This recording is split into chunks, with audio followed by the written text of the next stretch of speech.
On special segment tonight, Beyond the Cold War, NBC's Garrett Utley examines the state of relations between the U.S. and the USSR now that the summit is over. It has been a stormy relationship for more than 40 years, at times explosive. Now, there does seem to be a small sign of new hope for warmer times. We may never be like this again. Americans and Russians, allies, as they linked up at the Elbe River near the end of World War II. Bill Robertson was there.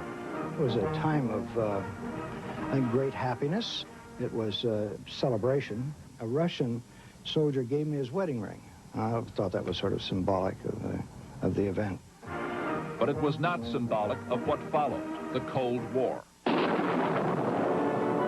Already an iron curtain had dropped around Poland, Hungary, Yugoslavia, Bulgaria. The Russian challenge drew an American response. One of its architects was a young White House aide to President Truman, Clark Clifford.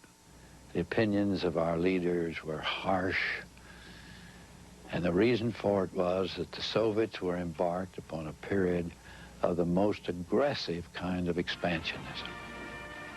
Their aim seemed to be to control the world.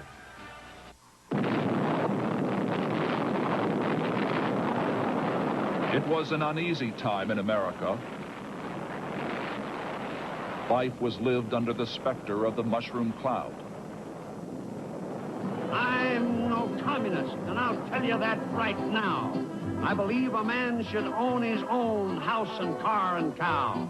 Anti-communism became a crusade for many, a witch hunt for some. Civil defense was a requirement for all. We must be ready every day, all the time, to do the right thing if the atomic bomb explodes. Duck and cover.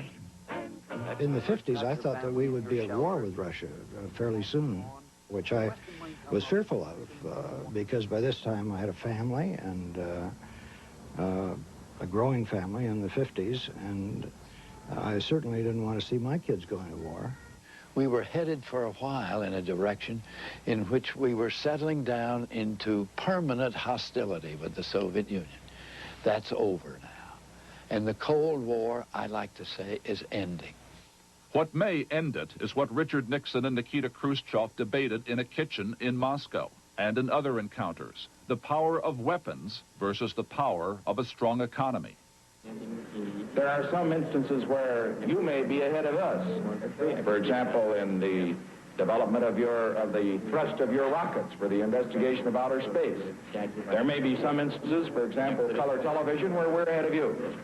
But in order for both of us to benefit, over the years, the thinking of Soviet and American leaders has evolved. Détente was tried and failed. This second attempt may have a sounder foundation. Gorbachev's realization that he has to limit the arms race to strengthen his economy.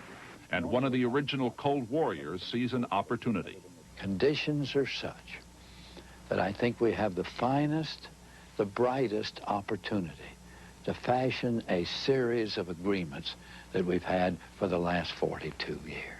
And 42 years after they met at the end of World War II, Bill Robertson and Alexander Silvashko were together again, the Americans showing the Russian around Washington, trying to recapture the spirit of the Elbe.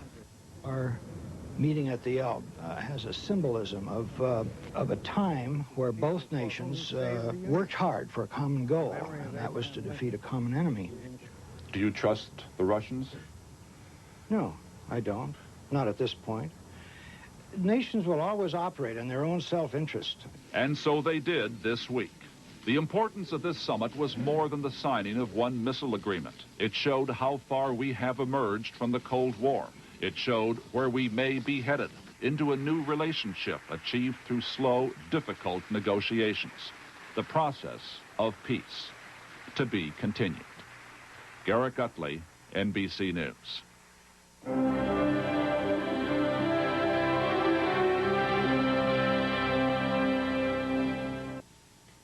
Yasha Heifetz is dead at the age of 86. He'd been hospitalized in Los Angeles since mid-October with complications from a fall.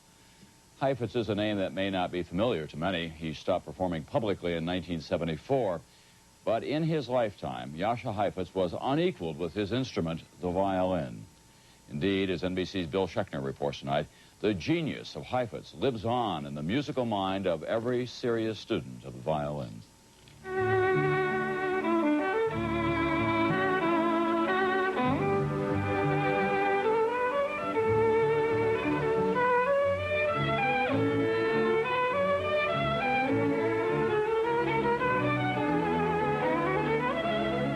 Jascha Heifetz was, quite simply, the greatest violinist of his time. He produced a sound of technical brilliance and enormous passion, yet always with a stone-faced expression. It may have been something his mother taught him as a child. A performer, she said, should bring glory to the music, not himself.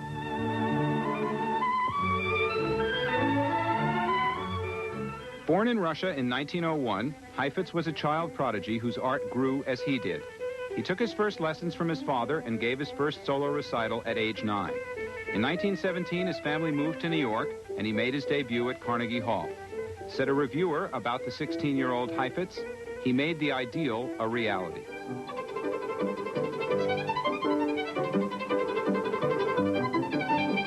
So began a career of almost 60 years. Heifetz toured widely, always playing with a power and perfection that inspired students to practice, audiences to rapture, and other masters to stand in awe. One of them was Yitzhak Perlman. He was it. You know, when you look up and you look at the top of the mountain, that's where he is. And I don't think you'll be able to reach it too easily, or maybe not at all.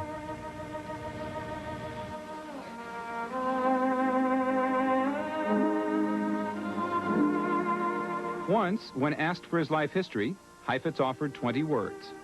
I played the violin at 3 and gave my first concert at 7, and I've been playing ever since.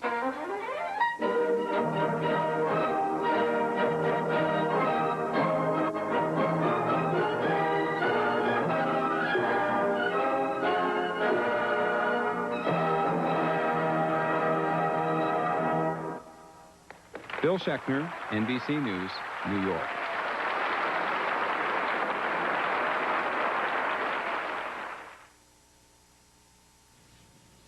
That's nightly news for this Friday night. I'm Tom Brokaw. Connie Chung will be here tomorrow night, and I'll see you again on Monday.